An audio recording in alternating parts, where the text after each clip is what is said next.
ቲክቶክ ላይ ወይም ደግሞ የተቸገሩትን በማገዝ በተለያዩ በጎ አድራጎቶች ታውቁታላችሁ። እስኪ አቀባበል እንዴት ነው ለፍራውል ኢቲቻ? ፍራውል እንዴት ነው? በጣም አመሰግናለሁ ሰይፌ ስለጋበዝከኝ። ሰላም። እንዴት አገኘው አሜሪካን?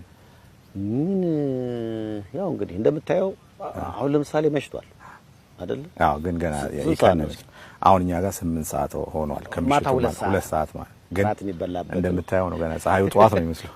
ስለዚህ እንደዚህ ነው ያየሁት ልልህ ግራ እያጋባኝ ነው። ቲክቶክ ላይ ያሉ ሰዎች ድንገት ስትገባ እንደ 35000 ሰዎች አይዋል። በሚሊዮኖች የሚቆጠሩ ላይኮች አሉ። የበጎ አድራጎት ስራ ነው የምትሰራው። ሀብታም ነህ ብዬ አስባለሁ። ሀብታም ማለት የገንዘብ ሳይሆን የልብ ሀብታም ብዬ አስባለሁ።